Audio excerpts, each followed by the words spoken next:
The storm came without warning. It rolled down from the northern hills like a living thing, swallowing the sky and flattening the horizon until there was no line between land and heaven. Snow drifted sideways, a white curtain that erased fences, cattle trails, and memories alike. She rode through it, a single figure on a chestnut mare, wrapped in a worn duster that flapped like wings of some ghostly bird. Her hat brim was iced over, her gloves stiff. Every breath turned to silver smoke and vanished before her eyes. The mare stumbled once, twice. The woman leaned low, whispering through the wind. Not words of command, but comfort. Just a little more, girl, just a little more. Her voice was hoarse, yet gentle, as though she were coaxing hope itself to keep walking. The land had known her footsteps before. For years she had ridden these open plains, working for wages no man would boast of, repairing fences, trading hides, tending her father's lonely patch of land. Now it was hers alone. She had buried him 2 winters past. Buried a lover, too, though that one had walked away rather than died. Since then, she'd come to trust silence more than speech. The world, she learned, was loudest when it was cruel. The wind sang now, a low, aching hum like an old hymn. Through that frozen haze she saw her cabin's outline at last. A squat shape crouched against the storm, chimneys struggling to breathe out a thin trail of smoke. The sight nearly broke her. She dismounted, leading the mare by the reins, snow clinging to their legs like pleading hands. Inside, warmth, faint but real. The stove still held a whisper of life from the morning's fire. She peeled off her gloves, her fingers red and trembling. Her cheeks burned with the sting of returning blood. She poured a little water from a tin cup, drank slow. Outside, the wind clawed at the walls. Inside, she let her breath steady. There was peace in that silence, the kind that's earned, not given. She hung her coat by the fire, checked the mare through the window. The animal stood near the barn, tail whipped by snow, patient and loyal. She whispered softly to no one, "You did good, girl." She sat down by the fire with a small lamp beside her. The flame's light painted her face in gold and shadow, revealing what the world had done to her. Not unkindly, but truthfully. A small scar crossed her left cheekbone, a faint line earned from a fall years back. Her eyes were pale, not cold, but weathered. She had the look of someone who'd seen more departures than returns. Outside, the storm deepened. She pulled her father's old journal from a shelf. The pages yellowed, the handwriting stern and slanted. He'd written of cattle, seasons, losses, and the price of land. But between the lines there was tenderness too, a quiet love for things that survived. She was reading a line about spring grass when a mare neighed sharply. A sound that wasn't fear exactly, but alarm, the kind that comes from seeing something that shouldn't be there. She set down the book, rose slowly, listening. The wind howled. Then, faintly, she heard it, a cry.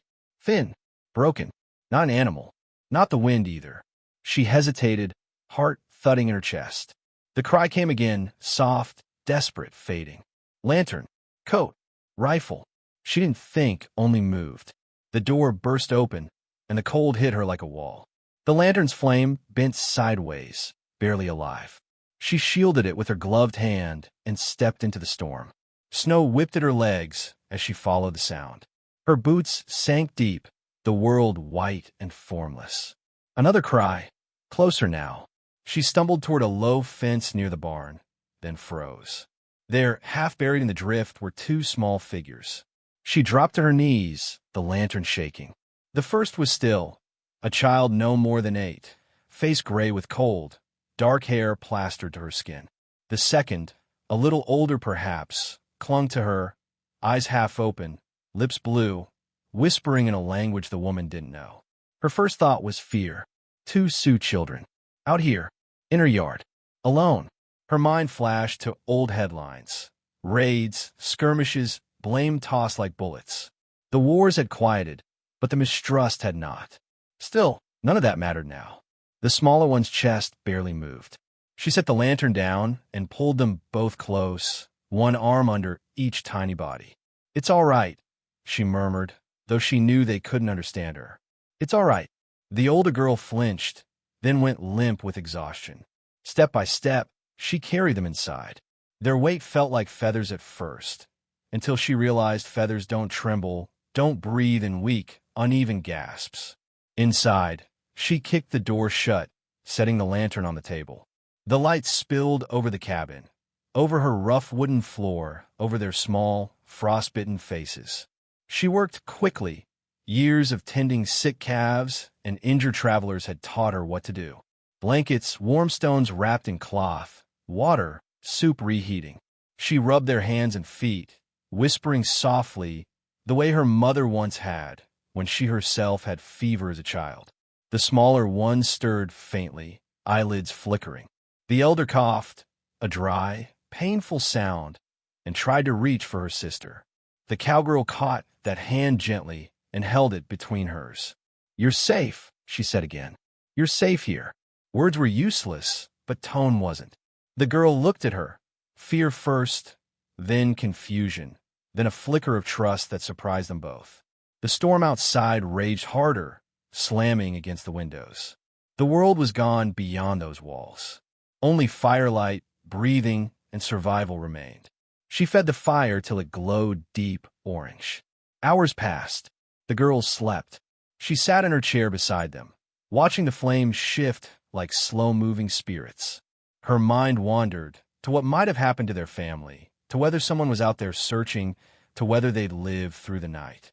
Then it wandered somewhere quieter to the thought that maybe, just maybe, saving them might save something in her too.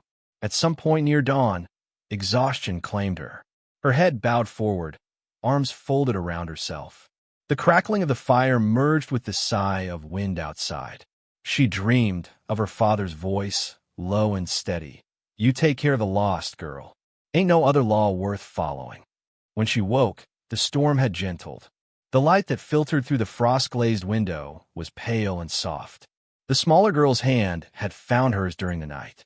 Their fingers were laced together, warm. She smiled, the first real one in months. Something within her chest shifted, quiet but certain. There was no fear now, only the steady rhythm of breath, the faint scent of wood smoke, and the knowledge that 3 hearts had survived the night. She leaned back, watching the snow beyond the window. The world looked different somehow, still white, still endless, but not empty anymore. And for the first time since her father's death, she whispered a prayer. Not one of asking. She'd given up on those long ago, but of gratitude. "Thank you," she murmured to no one, to everyone, to the quiet morning itself, for sending me something worth keeping warm. Outside, the storm's last gust sighed across the land, as if answering her. That night, the world had frozen to its core, and yet, in a small cabin on the Dakota plains, warmth had begun again. Morning came soft and pale, like a sigh over the snow. The storm had left its signature across the land. Fences bowed beneath white weight, drifts piled high as horses, silence so pure it almost hurt to breathe. The kind of silence that follows survival. Not peace yet, but the echo of it. Inside the cabin, the fire had gentled to a bed of red coals. The woman stirred, bones stiff from sleeping in the chair. Her hand was still clasped around the smaller girl's. For a moment she didn't move, just listened to the 2 children breathe, steady and alive. The elder girl woke first. Her dark eyes blinked open, scanning the room with quiet alertness. Fear lived there, but not wild anymore, more like a cautious animal learning the shape of safety. When she saw the woman by the fire, she tensed, ready to pull her sister close. The woman didn't speak at once. She only smiled faintly, a small, tired curve of lips, and reached to pour warm water into a tin cup. Steam rose. She held it out, palms open. Not command, not offer, just permission. The girl hesitated, then, slowly, reached out and took the cup. Her fingers brushed the woman's, so light it might have been snow falling again. The first sip made her cough, then sigh. A soft sound, human, grateful. The younger child stirred then, blinking at the ceiling, cheeks still pale, but pinking with life. She saw her sister first, then the woman, and whispered a word the woman didn't know. It sounded like a name, a question, and a prayer all at once. The cowgirl smiled again, voice hushed as wind over grass. "You're safe," she said. "You're safe here." They didn't understand the words, but they understood the tone. That morning, something invisible shifted, like ice cracking under sunlight. She spent the day tending to small things. Baking bread, mending a glove, checking on the mare. The two girls watched her in silence from the corner of the cabin, wrapped in blankets. When she noticed them watching, she smiled. Not the practice kind that hides hurt, but a real one. The older girl seemed unsure whether to return it. The younger did, instantly shy and bright, like a candle flickering to life. Later, she drew simple pictures in the snow that drifted through a crack near the window: a horse, a tree, a sun. The younger one giggled softly and added a shape beside it, rough but certain, a circle with 3 lines. Family, though the woman didn't know that yet. They didn't share language, but they shared small kindnesses. That was enough. When evening came, she cooked soup from dried beans and bits of salt pork. The smell filled the cabin, rich and earthy. The girls' stomachs growled audibly. She chuckled, stirring the pot, pretending not to notice. She filled 3 bowls, set them on the table, sat across from them. At first, they waited, unsure if they were allowed. Then the younger one dipped her spoon and tasted, eyes widening. She looked at her sister, whispered something, and both began to eat. The woman watched, chin propped on her hand. Something in her chest loosened, something she didn't realize had been tight for years. Afterward, the elder girl pointed to the pot, then to her, and made a gesture like her hands blooming outward gratitude. The woman nodded, understanding without knowing the words. "You're welcome, sweetheart." The fire burned brighter than before. The next morning brought sunlight, rare, clean, and golden. The snow glittered outside like fields of glass. The woman opened the door to feed the mare, and both girls followed timidly to the threshold, wrapped in blankets like little owls. They had never seen the plains this way. White and endless, yet gentle now. The mare snorted, noticing them. The younger girl laughed, a sound so pure it startled the woman. She hadn't heard laughter in her home for so long that it felt like music she'd forgotten existed. The elder reached out, hesitant, and touched the horse's muzzle. The animal stilled, nostrils flaring, then pressed close. The woman smiled. "She likes you," she said softly. "Her name's Maple." Again, they didn't understand, but they heard kindness. The word maple, they repeated, curious, as if tasting the shape of it. Maple.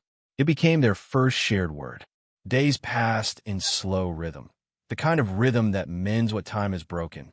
The woman taught them gestures for small things: eat, sleep, fire, water, horse. They taught her small words in return, giggling at her clumsy pronunciation. In the evenings, they sat near the fire.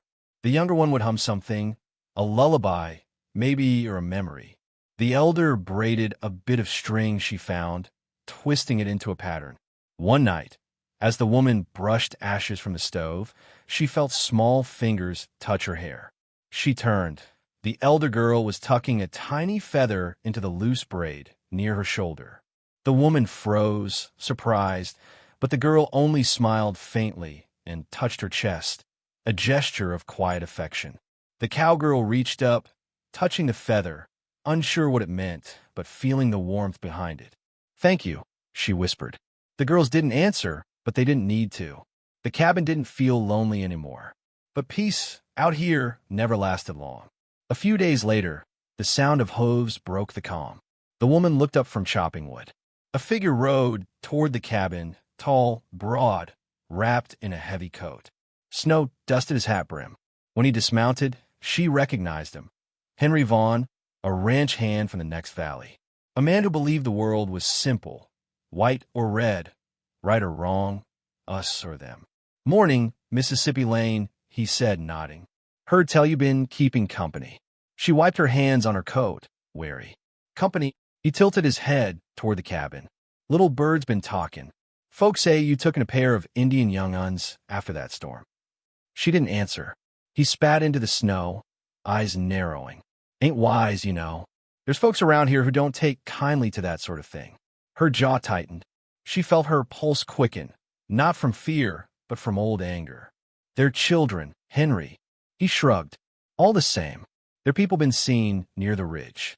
You don't want to be caught in the middle when they come looking to... She said nothing, just stared at the horizon behind him. The sky was pale blue, peaceful, empty. She wondered how men like him could live under that sky and still see enemies everywhere. When he left, she stood for a long time watching the trail he rode down. Then she went inside, shut the door, and bolted it, not from fear of raiders, but from the ugliness of her own kind. The girls looked up, sensing her mood. The younger came close, slipping her small hand into the woman's. The gesture broke her heart and healed it at the same time. That night, the wind rose again. Not a blizzard, just a restless whisper through the trees. The woman sat by the fire with the girls beside her.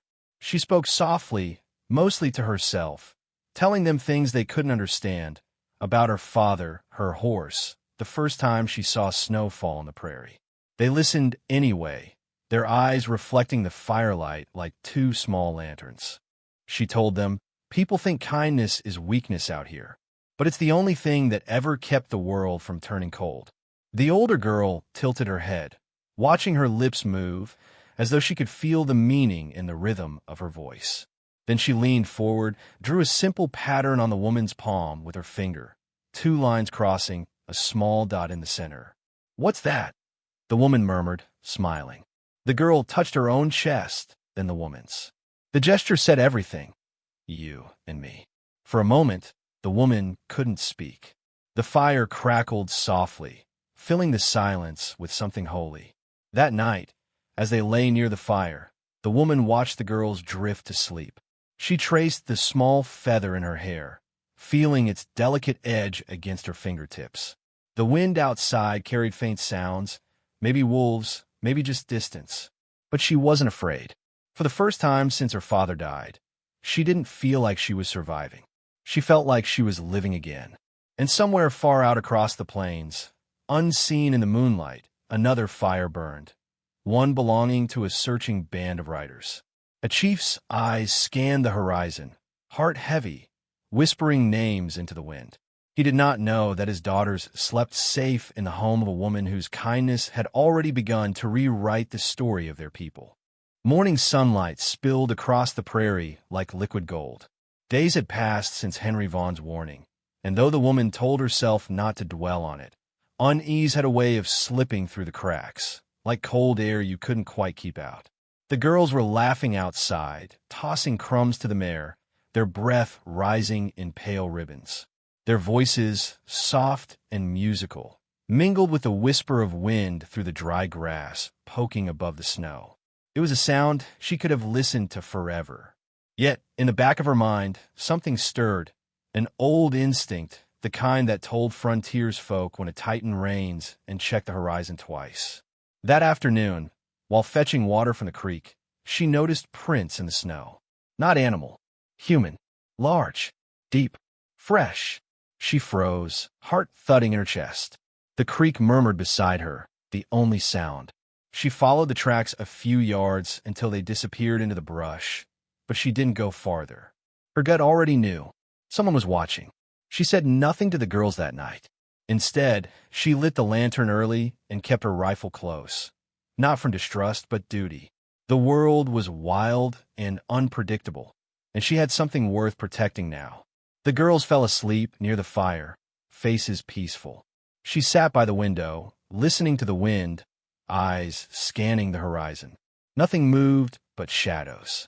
Yet just before dawn, when the stars were paling, she saw them. Dark figures against the whitening sky, far away, half shrouded by mist. Riders. Her pulse quickened. 3, maybe 4. Moving slow, careful, searching. The elder girl stirred behind her, as if she felt it too. When she saw the riders, her eyes widened, not with fear, but recognition. She ran to wake her sister, words spilling too quickly to understand. The woman turned from the window, heart caught between relief and dread.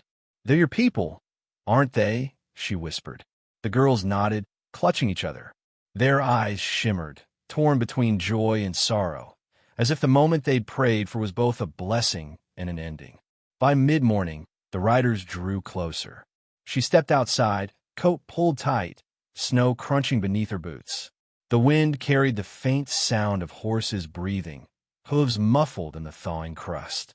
The leader rode at the front, tall, straight-backed, wrapped in a fur-lined cloak. His hair was streaked with silver, his face carved by wind and time. Even from a distance, there was power in the way he carried himself. Not the loud kind, but the kind that made silence feel sacred. The chief.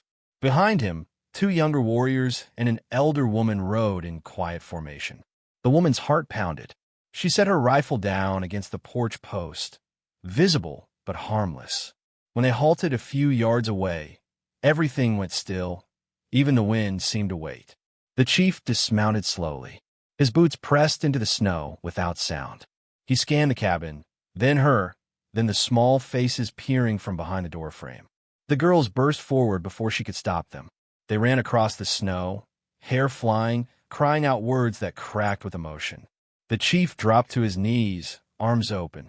He caught them both, pulling them close with a trembling breath that broke the stillness.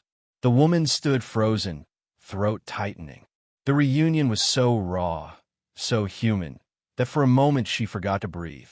When the chief finally lifted his gaze to her, his eyes were dark, unreadable, but not hostile.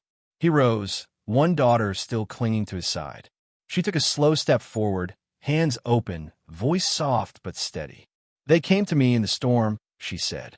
"They were half frozen. I did what anyone should." He didn't answer, not in words, but something in his eyes changed, from guarded to searching. The elder woman among them approached, speaking softly in Lakota. The girls answered through tears and laughter, pointing to the cabin, to the hearth inside. The chief listened, expression shifting, slow realization, gratitude, awe. He said something then, a short phrase, deep and resonant. The woman didn't know the words, but she knew the meaning. The way he looked at her said enough. That evening, the chief's small group made camp near the cabin. The air between them was cautious but calm, like 2 rivers meeting after a long journey. The woman brought out bread and coffee. They offered strips of smoked meat and dried berries in return. The elder woman gestured for her to sit by their fire. The flames threw soft light on faces that looked both strange and familiar. The faces of people who'd lived this land long before fences and laws. One of the younger men, speaking halting English, translated when needed. The chief told her the girls had gone missing 4 days before the blizzard. They'd wandered too far during a hunt. His search had been endless since. He turned his gaze toward the fire and said something quiet. The translator hesitated, then murmured, "He say, you carried what the wind almost stole." The woman bowed her head, unable to speak. They sat in silence for a long while, the kind of silence that heals instead of harms. Above them, the night spread wide, stars pricking through the velvet dark. The fire hissed softly, and the wind carried faint laughter from the girls playing near the cabin. The chief's eyes followed them, softened, then turned back to her. "You alone here?" the translator asked on his behalf. She nodded. "Been that way a while." The chief said something brief, low. The translator smiled slightly. He say alone is heavy word, but some hearts carry it strong. She smiled faintly. Some hearts don't have much choice. The chief studied her a moment longer, then looked toward the snow beyond the firelight, as if seeing the years that had shaped her, even without knowing her story. Later that night, when she returned to her cabin, she couldn't sleep. The girls were curled up near the hearth again, safe, murmuring softly in their own tongue. Outside, she could see the chief's fire glowing in the dark, a small orange star in the sea of white. She wondered what he thought of her. A white woman living alone, taking in his daughters. Did he see suspicion, or something else? She sat by the window, watching the flicker of his campfire, feeling a strange peace. For years, she believed the world was made of divisions too deep to cross. Races, borders, griefs. Yet tonight, those lines blurred in the snow. By dawn, the camp stirred. The chief's people were preparing to leave. The woman stood on her porch, the feathers still braided in her hair, heart heavy but calm. The elder woman approached first, bowing slightly, pressing something small in her palm, a carved bone bead shaped like a hawk. "For luck," the translator said. The chief came forward then, his daughters holding his hands. He looked at her for a long moment, eyes steady and kind. Then he touched his chest, then hers, a simple gesture, ancient and wordless. She understood it in her bones. Respect. He spoke one last phrase before turning to mount his horse. The translator murmured softly, "He say he will not forget." She watched as they rode away, silhouettes swallowed by distance, hooves thudding soft against the thawing ground. The girls turned once in their saddles, waving small hands. She raised hers in return, though her throat was too tight to speak. The sound of their departure lingered long after the horizon emptied, like a song that had ended but refused to fade. When silence finally returned, she stood alone again, the feathers stirring in her hair. But it didn't feel like loneliness anymore. It felt like belonging, not to a town or a man or a land, but to the quiet, unspoken truth that kindness binds us stronger than bloodlines ever could. She went inside, stoked the fire, and let herself smile. She didn't know yet that her story with the chief wasn't finished, that the prairie had one more chapter waiting, a return, a gift, and a moment that would turn strangers into kin. Outside, the wind carried a faint whisper through the melting snow, almost like a voice. Soon, spring came late that year, shy and slow as a fawn stepping into light. The snow withdrew from the hills like a tired ghost, leaving behind muddy trails and small bursts of green that looked almost fragile after so much white. She had planted early peas by the cabin wall, her hands chapped and steady. The quiet had returned, but not the same kind of quiet she once knew. This silence was gentler, filled with memory, not loneliness. Sometimes she'd hear laughter echo in the wind, faint as a dream.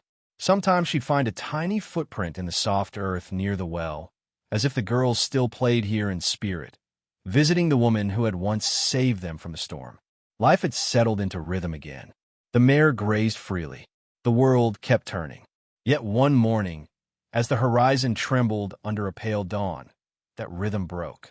The dogs began to bark. She stepped outside, heart quickening. The sound was distant at first, hooves on damp ground, faint but sure. Then came the glint of sunlight on steel. Her breath caught. Riders. For a moment, she thought it might be the same shadow that had haunted her during the winter. Danger returning, balance undone. But as the figures grew clearer, she saw familiar shapes, the same grace, the same calm silhouettes that had once melted into the snow. It was the chief. He rode at the head again, but this time not with searchers, with kin, with elders, with children. The wind played in his braids. The girls were there too, sitting proud on their ponies, waving the moment they saw her. She felt something break open in her chest, that quiet joy that hurts because it's too big for one heart to hold. They stopped before her cabin, the earth still trembling from their arrival. The chief dismounted, his movements deliberate, the way one moves during something sacred. Behind him, a few men unrolled a buffalo hide, laying it gently on the ground. Upon it rested a bundle wrapped in red cloth. The chief approached her, eyes calm, the same dark depths she remembered. The younger of the girls ran to her first, arms outstretched. The woman bent, catching her in an embrace that felt like home. When she rose, the chief stood before her, silent, composed. He spoke in Lakota, the translator once again by his side. He says, the translator murmured, "You carried the spirit of his children through the storm. You gave them fire when the world froze. You gave him back his breath." The woman swallowed, eyes stinging. "I did what I could," she said softly. The chief shook his head, slow, solemn. He gestured to the bundle, and the men stepped forward, placing it at her feet. He says, continued the translator, in his people's way, when a life is saved, a gift of honor must be given. Not of gold, not of land, but of heart. The woman knelt, fingers trembling as she untied the cloth. Inside was a finely woven blanket, the colors deep and alive. Crimson, black, ivory, threads of turquoise and soft yellow forming shapes of eagles, rivers, and flame. At the center was an emblem, a circle of two hands joined. She ran her fingers over the stitching, feeling the warmth that came from months of care. "It's beautiful," she whispered. The chief touched his chest again, then hers. His voice was low, reverent. "He says," the translator added, "you are now part of their story, part of the tribe's memory. When winter songs are told, your name will live there." Her throat closed. For a long moment, she couldn't speak. She simply bowed her head, an unspoken thanks that meant more than words. The girls stood beside her, eyes shining. They pressed small trinkets into her hands, a feather bracelet, a carved stone bird. Tokens of affection, clumsy but sincere. The chief watched them with a softness that only fathers know. Then he turned back to her, speaking one more time. He says, the translator murmured gently, "The land sees people as it sees rivers, not by color, not by name, but by the way they flow. You have flowed with kindness." She felt tears rise, quiet and hot. "I never meant for it to be anything more," she said. "I just wanted them to live." The chief smiled faintly.